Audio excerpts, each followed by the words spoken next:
1, 2, 3, 4. Ladies and gentlemen. Ladies and gentlemen. That's right, the big dick is here. Get ready.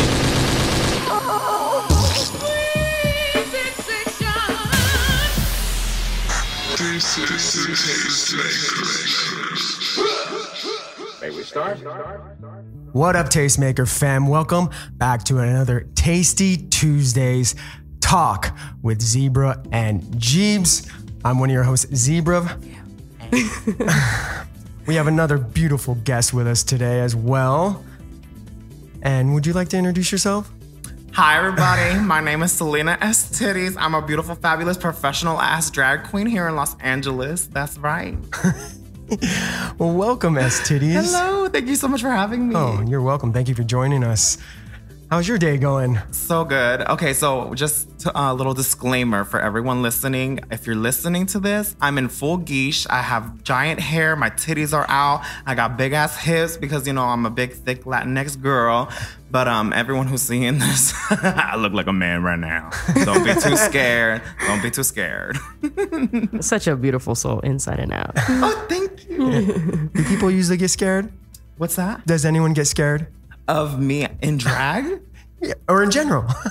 Or shocked. Like, not in drag. Well, not in drag. People don't know that I'm a drag queen because I don't really present as like super, like I'm feminine, but I'm not like, you know, I look like a man. So I think I look like a man. But a beautiful I think man. That's my favorite part about my art and my drag is that like that transformation from woman to man and like vice versa, you know? So I do scare people. You know who I really scare are Uber drivers and Lyft drivers when I'm in drag. They be like all up on me and like, what do you mean? They're interested. They're curious, girl. Yeah, they're curious. Like, I get free rides sometimes. It's really nice. That's right. Get the bag. Do you have any interesting conversations you want to tell us? Oh my God, no. One time so for y'all who don't know, I'm a drag artist. So I transform into a beautiful, fabulous fantasy of a woman. And, you know, I'll be wearing my sequin gowns and all my costumes and everything. And I'll be standing on the boulevard after my gigs. And like a Uber driver will drive up all slow next to me and be like, hey, come in. You want to ride? And I'm like, is it for free?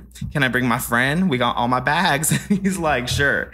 One time, this guy dropped me and my friend off because, you know, also a drag queen, I'm broke. So, and me and my best friend, we ain't got no money. So we're like, we'll get a free ride. Yes. So he took us home. And then I had to tell my friend, go, I'll be right back. I'm gonna pay for this ride.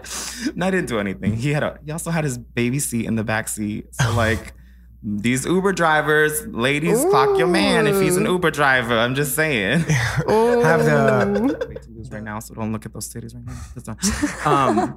They're nice titties though. They are nice titties. I mean, you guys better stop. You know, S titties only make sense. You gotta have some titties. Well, that's part of my name. Is like, what am I most insecure about myself? My man boobs. Let me make it a part of my brand and own it. You know what I mean? So that's that. So I'm working at Barry's boot camp. And all these white gays that I used to be so intimidated by and insecure and made me feel so less than because I'm also like, you know, a brown queer person in this white gay area. I inserted myself and now all those hoes are my fans. You know what I mean? So during the pandemic, I got let go from that job. And now I've been doing drag full time as my full on career because before that, you know, I was very just like, oh, I'll take a gig here. Oh, well, I have to work in the morning, so I probably can't do that gig. So I wasn't really full force in my craft. I was doing it and I was like struggling and also waking up at 5 in the morning to go work at this gym. And then I'm like tired to even do a gig later. Now I'm like full force in my craft and it's paying the bills. It's taking care of me and I'm the happiest I've ever been. It's been so crazy how like quickly that switched for me. There's no rule book or blueprint for drag, right? Like everyone thinks that, oh, you get on Drag Race and then like you're a superstar, but there's a lot of girls who get on Drag Race who aren't very exactly talented or know what they want to do with their life after Drag Race. So I very much like based my path on what would I be doing even if I was on Drag Race. So I'm capable of doing a lot of things. I think I'm really talented. But a big part of that also is like, I get to create my own path and what that looks like for myself. So whatever I want to do, I get to do it. And that's the beauty, I think, of drag.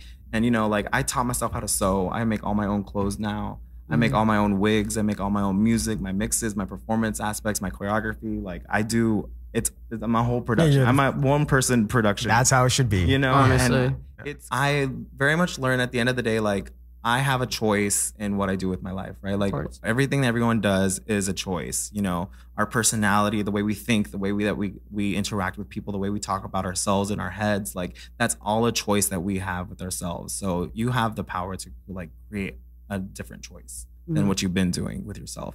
And that kind of just showed me like I get to choose the trajectory. Is that trajectory? Of your life. You used know? it correctly. You used it correctly. These big words coming out of my mouth. I have problems in it as well. Trajectory. Is it difficult to use the bathroom during all this time? Yes, I don't pee. I don't pee all day. I don't pee. Oh my god! How do you do it? It's so rough. Like in between shows, maybe I'll take off my corset and like you have literally like 5 layers of tights and my pads, and then I'm tucked, so you have to untuck it and then pee and then trying to tuck it back on, all with nails on. Like you need a personal assistant just to help me pee. Yes. I usually find the man at the bar. They're pretty willing. Help me pee. Like they don't. No, you don't want to smell that. That's the real tea right there. Oh my god! It's sweaty. It's hot outside. It's a whole thing. But I do roundabout characters that aren't very popular, so I can do whatever I want with them. Like I love to do Mother Teresa because I just make her I make her hella dirty.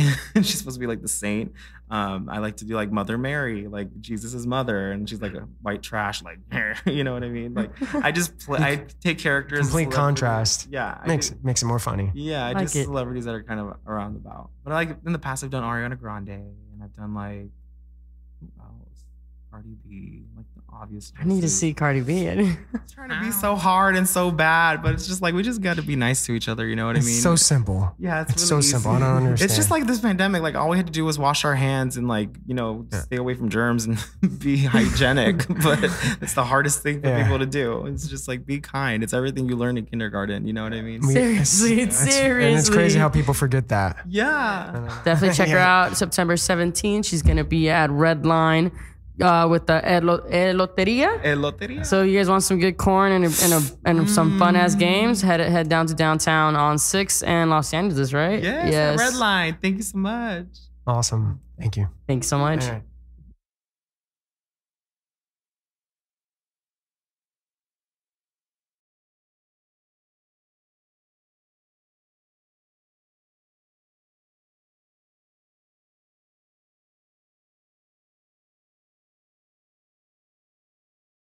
Ladies and gentlemen, you're listening to the Tastemakers with Zebra and Jeebs. Dash Radio. I'm coming.